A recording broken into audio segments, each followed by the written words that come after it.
And so now we're recording. So I just wanted to say Happy New Year, one and all. It's 2022, and we're hoping for exciting times, I guess. Who knows what this year is going to bring? Hopefully, we'll be able to look back on this year next year and say, yeah, it got better, or it got, who knows? But we'll deal with it, whatever it comes. Just wanted to welcome everybody here to our first program of the new year. And I've got to keep thanking Don, our program director, who keeps bringing us these great programs every month, and thank him for doing this. Again, we're still Zooming. There's a lot of negatives to Zooming. Obviously, we're not able to be together in one room, but tonight's a special event because it's saving our speaker some air miles.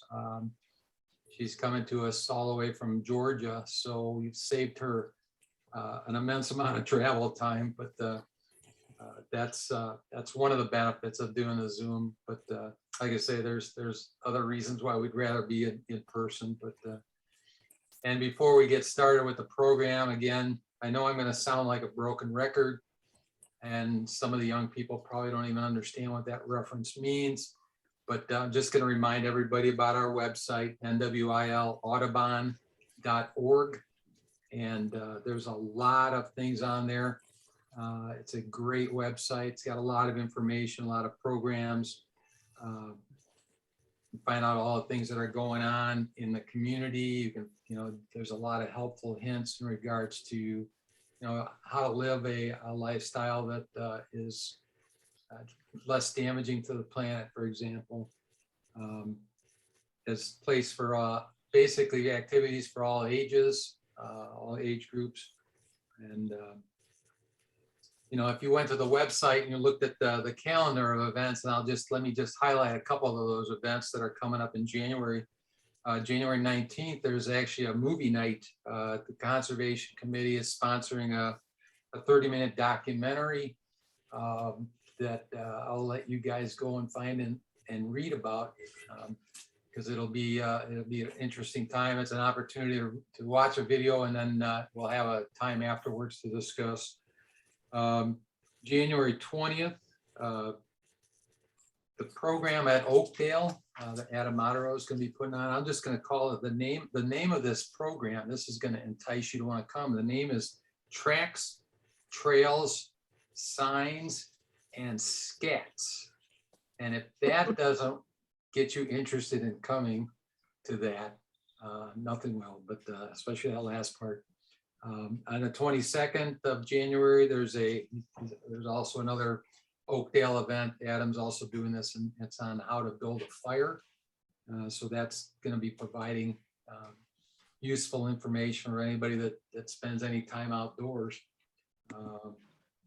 But that's just kind of a small taste of some of the things that you'll find on their website. I'd take you there now, but I don't want to take up any more of the time. But just wanted to thanks again to Don to bring in the program. Oh, one more thing I do want to say is if you are not a member and you're interested in becoming a member, if you go to the website there and click on the Get Involved link, there's a drop down that tells you how quickly and easily you become a member. You'll get our bi-monthly newsletter, and it'll just be a great way to become involved in that way, shape, and form too. So look forward to that if you're not a member currently. But anything else on that website, there's, like I say, there's plenty of information. So I'm going to turn it over to Don, and I'll let him introduce our speaker. Am I muted? No. Okay. We can see you though, Molly. I just muted you. Yeah, and again, I'll repeat what Gary said. Janisse has requested if you would like to have your video on tonight. Usually we don't have that, but we want to see your smiley faces, even if you're in your pajamas, we were saying. So turn your video on if you choose. A couple housekeeping things. If you have a question, Please write them in the chat. You just click the chat down at the bottom of the screen and type it in there to everyone. And maybe Gary, if you would kind of watch them, and I think the way we're doing this format, we'll explain in a second, if there's a relevant question to the discussion that's going on, maybe we should throw it right at Janisse at that time instead of saving them all to the end. Are you okay with that, Janisse? Mhm. So in the chat already, I have Janisse's web page where there's many of her essays on there, and if you're interested in some of these books, a lot of the books are on her webpage, so please check that out. I've listed the books of nonfiction that she has done, 7, I believe, and 2 of poems. And kind of the format tonight, we're gonna kind of run through those chronologically and have a little discussion about them, maybe a reading or 2 in them, and we'll just see how that works out. So I can't you tell, I'm excited to have Janisse here, as well as honored to be able to introduce her to you all folks. I know Betsy's in the crowd tonight, and we had Janisse visited us a couple times while we were at Severson Dells and just did a great reading. And we spent some time out Sugar River doing a writing workshop, and we spent some time on the South Fork of the Kishwaukee. So I've been let's say fond of Janisse and her writings for a long, long time. She's an award-winning author whose work has earned her a Pushcart Award and an introduction into the Georgia's Writer Hall of Fame, as well as being awarded the Lifetime Achievement Award by Georgia Writers Association and many other honors. She lives on an organic farm in southeast Georgia, where she writes in a place that she dearly loves. Her first book, The Ecology of a Cracker Childhood, was an American Book Award, Southern Book Critics Circle Award, Southern Environmental Law Center Award for Outstanding Writing on Southern Environment. It was also chosen for the All Georgia Reading the Same Book project by the Georgia Center for Books. She made quite a splash with that first book. So welcome, Janisse, to our wonderful community here.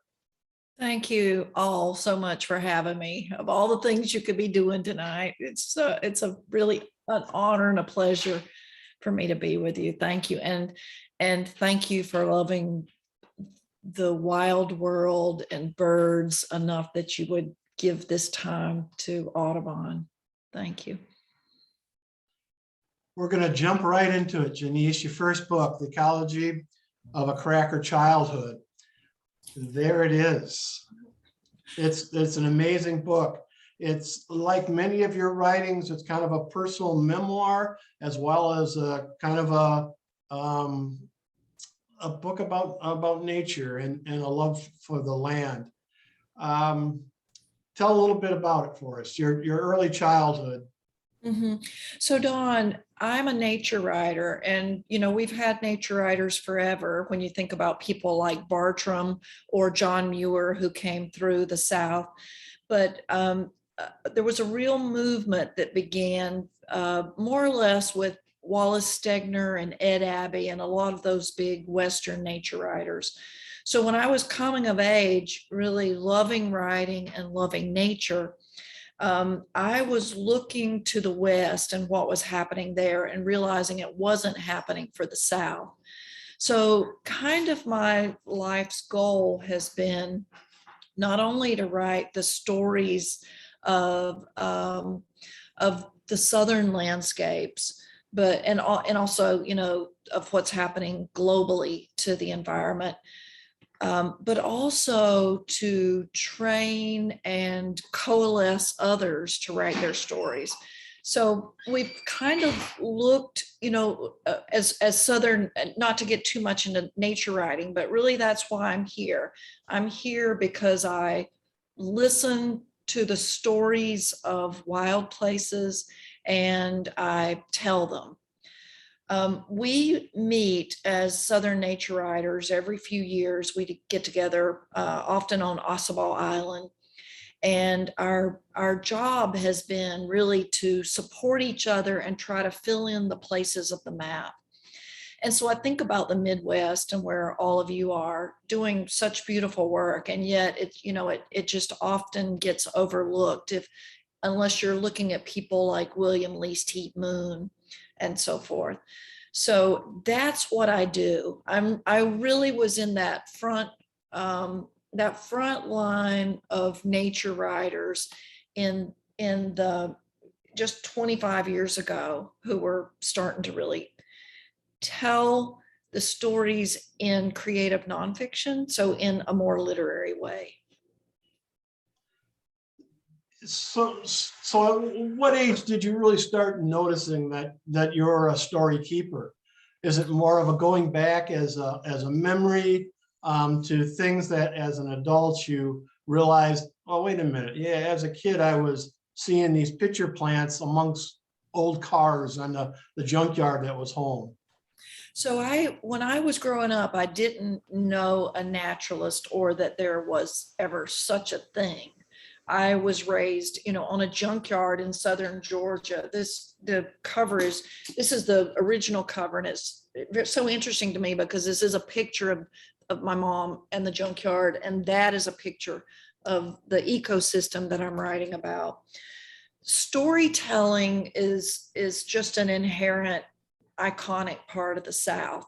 People, not so much now, but when I was little, all my neighbors and kin would get together on Saturday afternoons, all day Sunday, and sit on front porches everywhere and tell stories. So storytelling, story keeping is an old part of my kind of Celtic roots. When I got grown, I realized that we were losing this ecosystem called longleaf pine. By 1995, Reed Noss, who was doing a survey for the National Biological Service, found that 99% of natural pine forests, that means naturally regenerated, not planted in rows, which they are now, as I'm sure you've all seen if you've traveled through the South, headed to Florida or Mississippi. So I wanted to bring attention to the demise of this really glorious landscape that the South the South made a terrible mistake in that it held on to slavery. First of all, we should have never had slavery in our country to start with, but then the South held on to it for a while. And it held on to it in such a way that it lost a whole war that almost divided this country, did divide the country. And then after that, really kind of became a colony of the United States. And so it's only been since the 1860s that we've seen wholesale destruction of old growth forests in the South.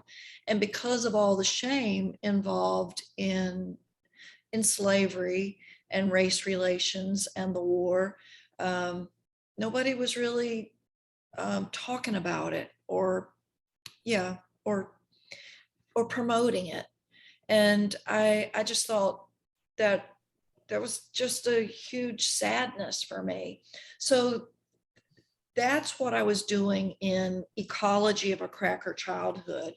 The word cracker here is an Elizabethan word that means braggart or boaster, but it really came to mean the settlers of the South. It has connotations of being white, but there are black crackers as well. I wanted to draw attention to this disappearing, vanquished ecosystem, which is just, we could talk about it for our whole time. Incredibly amazing. So that's why I wrote the book. I knew that nobody would read about a pine tree, and y'all know that. You're probably trying to bring attention to, the diminishment of painted buntings or, fewer hawks, and nobody wants to hear about it. But I decided to use my childhood being raised on this junkyard about 30 minutes away from where I now live to tell that much bigger story. So that's how my first book came to be. Nice. Very good. were you a journaler as a young person? Did you keep a diary or journal as far as everyday things going on? I had a teacher in 8th grade who went off to one of those summer camps, summer trainings that teachers do, and sort of learned the power of journals. And in 8th grade, he made us keep a journal for 30 days, writing in it every day. And when he handed the journals back to us after 30 days, he called me out into the hallway, and I was a really isolated kid, just terrified. And he said, you need to keep writing. Like he loved writing. But remember, my dad was a very religious, fundamentally religious man. And he didn't believe in television. So my dad didn't allow television in the house, wouldn't have allowed computers. We were allowed to go to the library and check out books. So books were the gateways through which I could experience the world and see the world. So I began to journal in 8th grade. I still have that journal upstairs in my studio, and I have journaled on a table very close to me are my 2 latest journals. So I am a journaler. I've slowed down a lot, Dawn. I used to just think like, I have to capture this day, everything that happened today. And now I'm almost 60. In a month, I'm going to be 60. And I just realized like a lot of my work is done. Not all of my work, but I am really right now thinking about elderhood and being an ancestor in training, trying, to think about legacy and how I want to model my life for young people coming up behind me. So I do know that a lot of the stories that I wrote down in my journals will never get developed, will never get into books. My papers will go to the University of Georgia. And so, maybe some researcher years hence might find, some sex scene that I wrote down. But in general, I'm not journaling in that way that you think of now. Yeah. I always found, I wish I was a journaler, if that's the word, but I'm not. And I know there's some people in this audience that are wonderful writers and journalists. And it's like, I was always trying to make it too poetic in my journal. So it was too hard to even journal. And I know I've heard you in other talks and then how you maybe take like 3 days and just kind of capsulate things that were happening and not necessarily trying to wordsmith everything. Mm-hmm. I also would, Dawn, with that, I have changed that as well. So I used to do it like that, but often now I try to capture in my journal a scene, so I'm really trying to write. So I'm not just note taking on what happened so that I can remember that he was wearing a flannel shirt. I'm really trying to like sit down that day if something amazing happened and really write it out like it would read like a scene from a movie. So, I mean, we're way out in the weeds now with talking about writing, but yeah. It's fascinating to me, and I hope it's fascinating to some others out there as well. Influences, you mentioned an 8th grade teacher. As you grew as a writer, who else were you listening to, reading of? It seems like a lot of the great writers like yourself are also tremendous readers. Yeah, and my heroes and mentors are probably the same ones you had.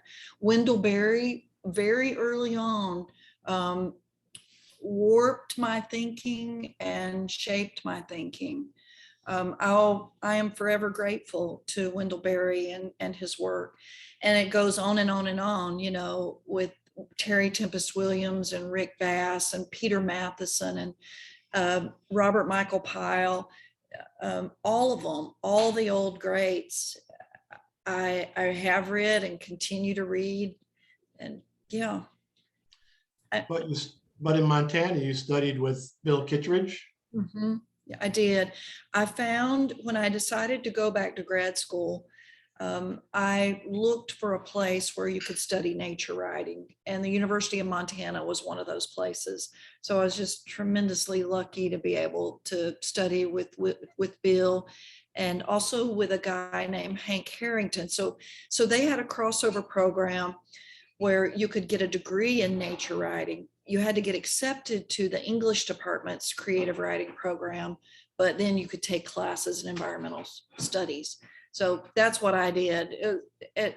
Yeah, I don't have real training in science like many of you do, but I have enough training that I can, like I know what a covert, I know like the basic vocabulary. And so my job then is really to go out with scientists and biologists, naturalists, ecologists, and pay really close attention to what's happening. And so let me jump into a wider view just for a minute. If you're paying really close attention to what's happening right now, you see that bird numbers are down. Even common birds here at the farm, things that we would see lots and lots of, like mockingbirds or brown thrashers, robins, cardinal, even those numbers are down. I mean, it's actually pretty shocking. You also, if you're paying attention, you're going to see changes all around in the climate. We're in January. We should have already had days and days and days below freezing. And we've only had, I think we're on our third night below freezing right now. So we're in December having days in the 80s, which is, I know people think that the South is hot, but that is incredibly unusual. It's very disturbing. And Dawn, because we're probably not going to talk about the seed underground, but I wrote this whole book on heirloom seeds and the future of food. So I will say that, like, I walk into grocery stores now, and I live on a farm, and we grow food here. We have animals, but I walk into a supermarket and I just think, this supermarket, the abundance and the diversity in the supermarket does not reflect how difficult it is becoming to grow food. So yeah, I think that's a kind of insanity when what is presented to us is not what is actually happening. And I think a lot of us are feeling crazy. I just wanted to mention that. Okay. Let's there's about a 15 year time when Betsy and I don't know if Richard's on tonight or at Severson, that we found sponsors and some grant money to bring in people like yourself and Robert McPile and Scott Sanders and Doug Peacock. It was a wonderful list of people that came in to drop a pebble in a pond to increase the knowledge of our community. And what makes people turn into activists, do you think? The mission there at Severson Dells, it was to connect people to nature, and I like to think we did that in an outstanding way for decades.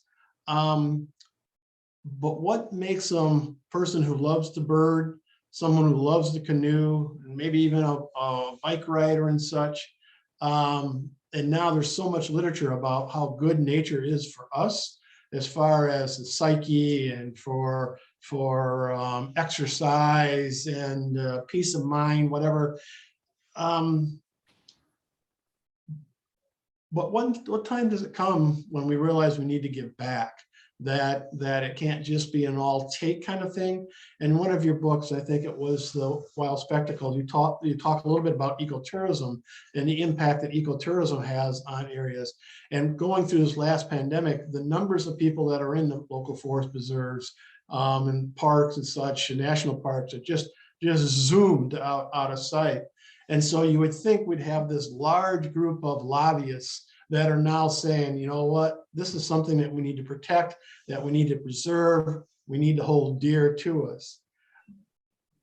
Any bits of wisdom as far as getting people to take that next step from being connected to themselves, enjoying nature, to protecting.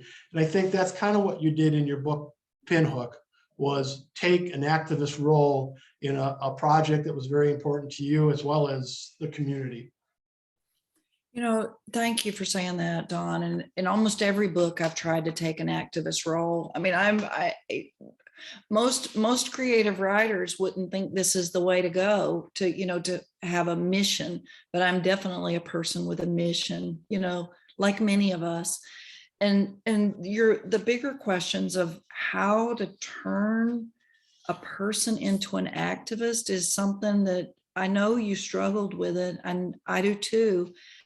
The answer is somewhere it concerns love, so let me just say this. When I'm doing a reading, like let's say it's a live audience and I'm up there and I'm speaking, my job really is to get tears flowing out of people's eyes. That's my job. I feel like it's my job. And it's my job because I believe deep in our hearts that when we were very tiny children, we understood that we were surrounded by wonder, these bird songs, the sound of wind, thunder. And I think that we understood that we were a part of that. So a lot of my work is really bringing a grown person back to that place. Sorry, my family's in the background doing some scraping. It's bringing just people back to that place where they know they love. And this, let me just run through this little talk that I like to give on hope, because this brings us back to love again. Like people say to me, like, aren't you hopeless? We're not going to turn this thing around. We're way above 350,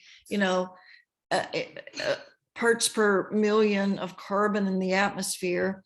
And I say, what we need is not hope.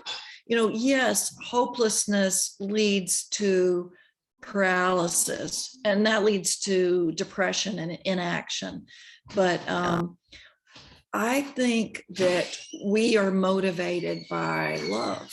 And so then the question is, how do we stay filled with love? How do we become filled with love? How do we become attached to the things we love, so that the idea of destroying them is unacceptable? It's abysmal, abominable, And so then this brings us to a different, we won't get into this talk tonight, but I do a whole talk on attachment, which is, I've studied attachment theory in humans. I know how you would attach, how a mother and a father would attach to a child. And it's the same kind of attachment that we have to the earth, to the Mother Earth. And it's something that you would think, just like elderhood, you think that we just become wiser as we get older. No, it's something you have to work at, something that you have to learn to do. And attachment is one of those things. You have to choose to stand up for the things that don't have voices, that don't have allies. And I think, so Dawn, I'm wandering here, but your observation that so many of us got out in nature during the pandemic, it does give me hope that we are headed in that direction in a big, big way, Mm-hmm. I mean, we see it with young people and climate activism, like definitely the numbers which were not reflected in the 60s and 70s and 80s are now being reflected. Yeah, true. Thank you for those words.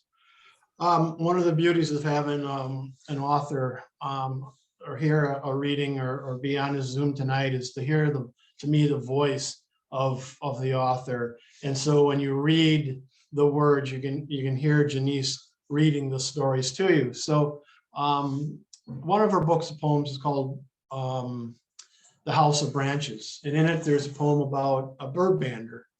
And so Janisse, if you I marked it. Bird banding with the biologist. Oh, this is because I dated once a long, long time ago. I dated a guy who was an ornithologist, a horny theologist, they call him. So bird banding with the biologist. Rufous-sided towhee, when I hold you, you're mine. And when I release, you pause unblinking before you take to wings not one of us has. I love that. White-throated sparrow, Carolina wren, must I capture you to know you? And how lucky I am this dawn to walk the mistnet, a human spider web appearing and disappearing in the weak fog like milk poured in coffee. The sun yawns and stretches. Oh, Cardinal, you take my breath as I draw you from a cotton bag, careful of your sharp beak. You're the color of spilled blood, an oak fire's embers. No human has feathers red enough for me. The man from Antarctica tells me of living in a tent in the ice with a year's supply of food. Cans and cans, Shakespeare to read in the solid white silence. The penguins are there. The bottom of their colony, he says, is hotter than hell. It will disintegrate tin cans. He comes back tied with bags, a bird hunter. We record their weight, sex, body fat. Give them their registry number on a tiny silver bracelet they wear around wishbone legs. And then for a moment, we see them for what they are. Birds in hand, creatures of the air, song boxes of spring mornings migrating across landscapes of our design, and we praise them. Oh, kinglet, oh, oriole, tell us what you know. Bird banding with the biologists. Thank you very much for that. You wrote another piece somewhere along the line about botanists, about going in the field with botanists, which was just marvelous as well. I love all your books. Drifting Toward Darien, being a river guy and loving rivers. I love the adventure that you took us on with that. And I know that's kind of one of your real places is you write of a sense of place, but also of a sense of belonging. And I know you had been gone, Montana been gone, but you returned to Southeast Georgia, partly maybe as you indicated to write about it because not many people were writing about it. But I think it's truly land that you fell in love with along the way. And I love that story of the Altamaha River. And to me, rivers are like books. And I put a statement in my notes that who knows the mountain better, the person who climbs 1,000 mountains or a person who climbs the one mountain 1,000 times. And to me, rivers are kind of like that. I can appreciate all rivers, but to know the local rivers and to have a story at every bend where you saw the black-crowned night heron, where you saw the mating Blanding's turtles. And to me, that was the story of drifting in Darien. You were sharing your life stories of being on the river and things. I'd love to hear you comment a little bit about that book before we move to Wild Spectacle. I loved writing that book. I agree. I think place is an idea, exploration of place. I don't know, Dawn, I think it's been part of my life's work.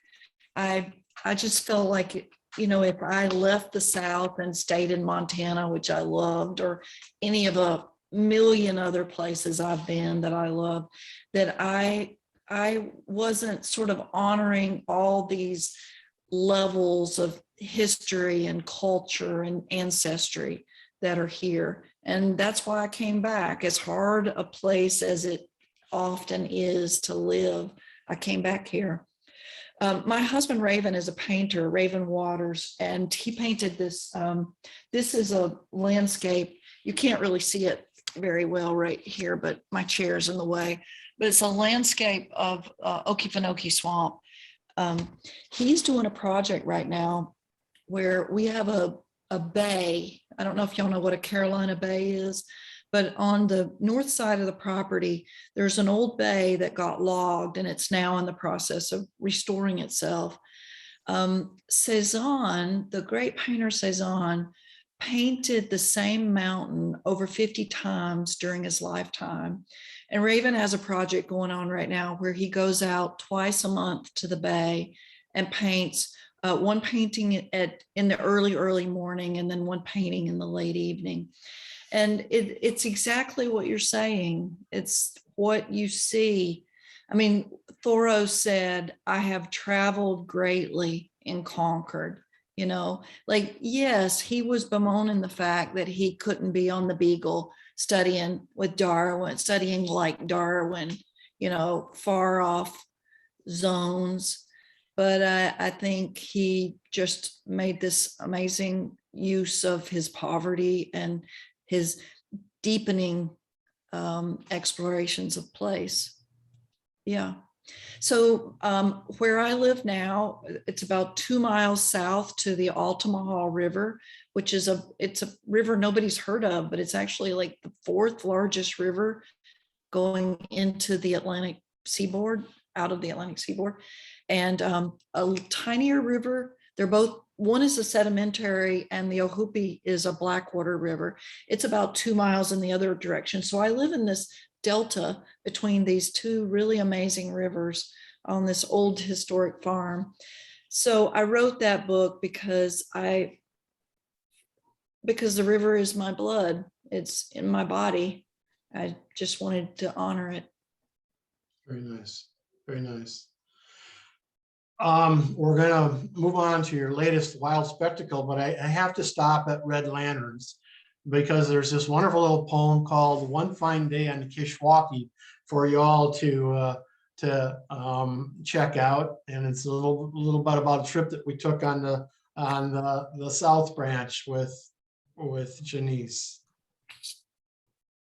Yeah, with a painting by Raven on the cover. How about that? Very nice. That was a beautiful book of poems. Thank you. Which brings us to your latest book, which I hope everybody reaches out and gets, and certainly reads, Wild Spectacle.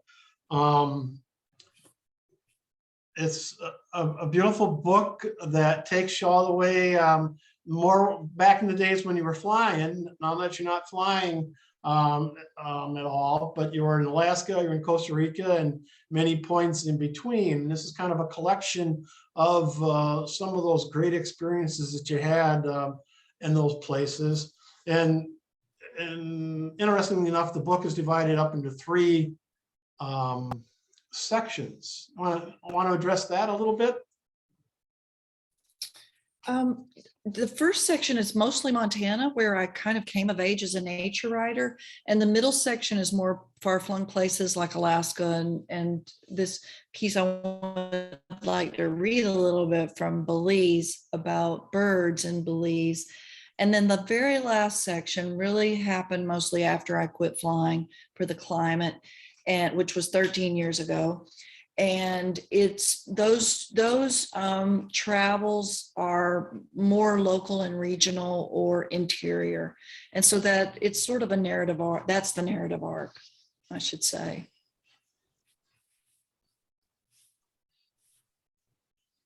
Do you have a section? Did you want me? Yeah, you want me to read a little bit from? So do. this chapter is called, yeah, did you have another question? I just wanted people to dig deep if they had questions, because we're coming toward the end of the evening. So if you're sitting on a question, rise it to the top soon. All right, Janisse, please read to us. So I was able to go with Warren Wilson College to Belize, and Belize is a country that trains bird guides. So it's part of their ecotourism ministry. And anyway, I want to read you a little tiny bit about going out with this bird guide. This morning, 4 of us have hired a bird guide sight unseen. We have been hearing about Belize's bird guides. The birdmen of Belize are famous, legendary, trained for their work as for any job, and licensed. A rumor has circulated among our group that Belize's Ministry of Nature is also its Ministry of Tourism. Your guide will be Reuben, the woman at the lodge had said. Is he good? Reuben knows birds, she said. Soon Reuben, well-dressed in outdoor gear and freshly shaven, his hair impeccably combed, arrives to lead us off into the darkness. He can't be more than 21, too young for a naturalist, I think. When I was his age, I could hardly name 10 birds. Ready, he says, wasting no time, although sunrise is a half hour away. Within a few strides on a machete-cleared trail leading toward the Temple of the Jaguar, Reuben spots a northern water thrush ahead on the ground. All I see is a blue-gray blur as the warbler flips under the disappearing coverlet of night. Did you see it, whispers Doug, a jokester somewhere in his 60s. I shake my head. I've got to get faster with the focus. You can see it back home, Doug says. It'll be leaving soon. That's not good enough. I want to see everything now. I'm here to see everything. Within seconds, Reuben cocks his ear toward a croaking and says quietly, yellow-billed cacique. I, of course, have never heard of it. Reuben pauses long enough for all of us to focus, and this time I get a good look at a blackbird with a startling yellow-green beak and a golden eye. So many of the birds of Belize are not migrants and can never be seen where I live in Georgia. This is not going to be a lazy stroll. I hitch up my cargo pants and pull out a pad. Reuben has pointed out a red-throated ant tanager. I've always been in love with the world, as long as I can remember. Even as a kid, I found a peace in nature I could never find among people. When I was in college, someone taught me that pishing, making the whispery pish, pish, pish, will attract birds, especially in the spring. One evening, sitting under a low-hanging laurel oak, I called in a yellow-rumped warbler, as I later learned from a field guide, to within a few feet. I held my breath, amazed. Somehow that flying ode, with its fine cloak of feathers, held all the wisdom that could be learned. After that, I wanted to know the birds. And these Belize birds, I could not have dreamed them into existence. The pale-billed woodpecker, squirrel, cuckoo, or blue ground dove, they are endlessly fine. Keel-billed toucan, red lurid Amazon, black-headed saltator. They get more and more razzle-dazzled. Collared arikari, northern bentbill. They are art, brilliant and alive. Their names radiant and tumultuous. Chachalaka, violaceous trogon, blue-crowned motmot, bright-rumped attila. So let me stop there. Birdmen of Belize. I feel so grateful for the places that I have been able to travel to and the things I've been able to see. I feel like sometimes, this book is sort of, it's just sort of like a testament or a record to what is here, what I've just been able to see at this point, because there's no insurance that it's going to stay, Thank you. Oh, wonderful. Well, there's great poetry, beauty, and wonder and awe in your writing, which is it grabs you as you read it, and as you read that, you could hear it very, very easily. Thank you for that. So Dawn, there is a question directed at me in the chat, and let me read it to you because I don't think that you would be able to see it, right? So it says, Southern writers like Harper Lee, William Faulkner, Carson McCullers, Shelby Foote always identify local place as metaphors for the human condition. Do you identify local place as deeply, deeply Southern as it becomes universal place? All right, let me try to understand that question. Craig, do you want to get on and ask it? Do you identify local place as deeply, deeply Southern Well, as it becomes? Janisse, when I read Southern writers, I get so immersed in their local area, in the southern flavor of the environment. That I see you as part of that tradition, though these writers obviously are a little bit older, you know, earlier 20th century, but you still find this same deeply, I mean, it's so visceral when I read the Southern writers, and I find it different in other parts of the country. And I just think of it as being a universal condition rather than simply Southern, but it has that flavor that's just there. Isn't it very strange? There's just that connection to the landscape. And the landscape is the kind of place, Craig, that draws you in. I mean, but I none of these really explain it all. I mean, we could say, well, the West is geologic and the South is botanic. And, you know, we can say the South has the Celtic tradition of storytelling or the African tradition of storytelling. And I don't think that explains it, you know. I really don't. I don't know. I do not know where it came from. Maybe it was that settlement by, I don't know, just maybe I'm really thinking of, it was settled by, you know, by British, mainly Scotch-Irish people. And they had that indigenous connection to the land that maybe they brought that with them to the South. But I know exactly what you're talking about. I see it all the time. And you're right. I don't see it in as much in other work. And with a lot of the modern work, you know, you're seeing like, you know, unshaven chins at 4 a.m. getting a coffee at the Huddle House, you know, like sometimes I think our industrial culture is bringing us farther and farther away from a relationship with the land. But I'm glad I have it. Thank you, Craig. That is a wonderful note. It's wonderful that you noticed that observation. Sorry. I just wanted to add, I think the place speaks to you, and I find the use of technology to be kind of separating people from place more than keeping them embedded in place. So, Yeah. you know, so thank you very much.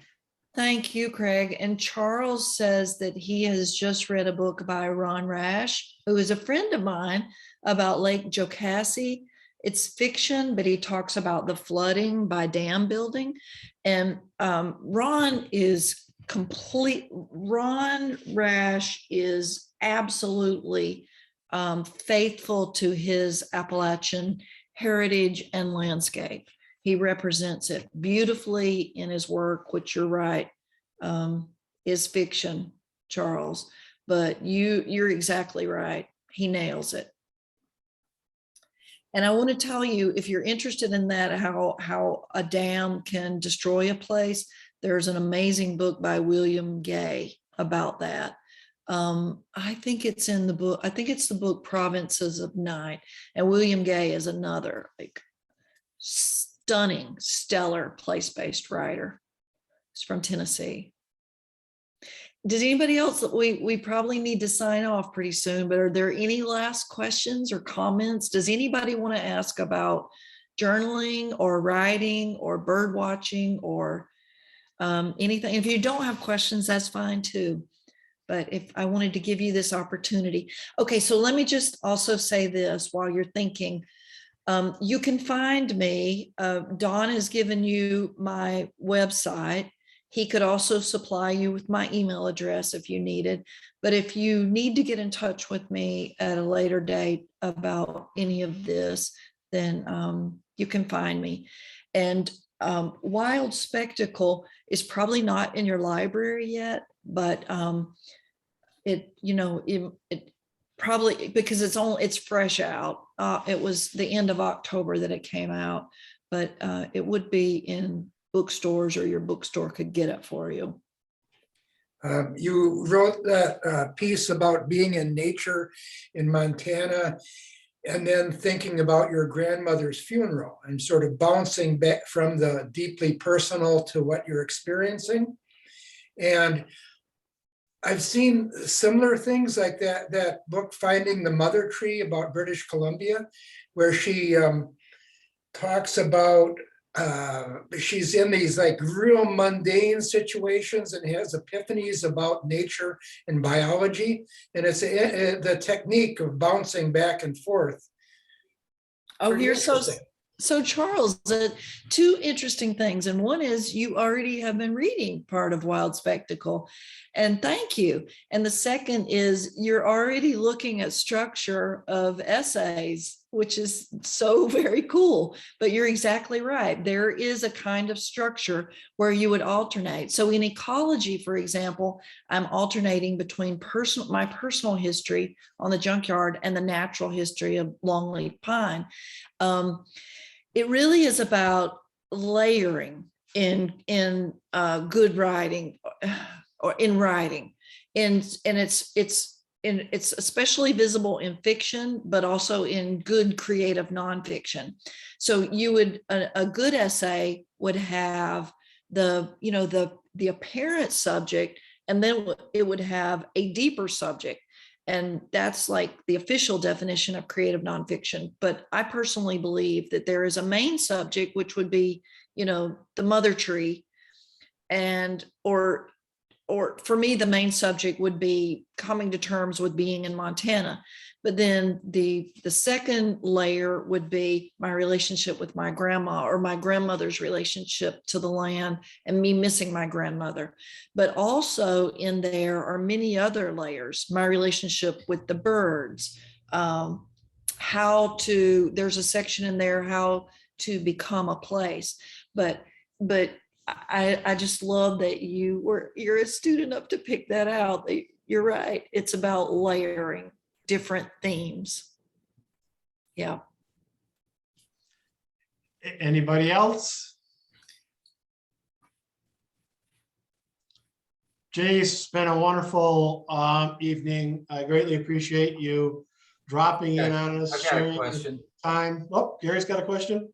Yeah, as far as obtaining any of your books, would we get them from your website, or would you rather have us do that versus going through like Amazon, which I'd like to avoid if we can, but They are for sale, Gary, on the website. But I don't know if y'all have books, independent bookstore where you live, but if you had a great bookstore, it'd be wonderful to support your bookseller. But you can get it, and I think there's actually a code off if you wanted to get the latest book from the press. Email me, go onto my website and go into the contact form, and I'll find out if I think there's a 25% off on that. But thank you. Great question. And so let me, Dawn, I know where you're going. You are very welcome for me being here. I am honored to be with you all. I thank you all for the things that you love the world, the wildness of the world, that you want to protect life on earth, that you love birds. Thank you. So thank you for all the time that you gave me to speak tonight, and may your heart's desires come true in 2022. Thank you. Thank you, Janisse. Thank you, everybody, for coming tonight. Next program, general public program, is February 1st, the first Tuesday in February. Amy Dahl is the executive director from an organization called Friends of Illinois Nature Preserve. And she's going to tell you what they're all up to and take you on some tours of the nature preserve. So please zoom back in at that time. If we have a minute, I just want to share this picture from when Janisse was at Sugar River Forest Preserve. That's great, Betsy. Very nice. And you autographed it for me when I retired. Don got it. That's so great. I love what y'all were doing there. Oh my gosh. Just so great. Dawn, thank you. And Dawn, I didn't say enough about you, that you gave all those years to Severson Dales and just everything you did. It's like, oh my gosh, the whole prairie there is just whispering your name. Thank you so much for It's really amazing what you've done. Betsy was with me every step of the way, so. And it was Betsy, it thank was you. good- It was a good friendship. It was a great place. Thank you. All right, you guys, I'm gonna Okay. sign off. Thanks again All for right. having me. Thank you Okay, thank much. you. Thanks again. Thank you.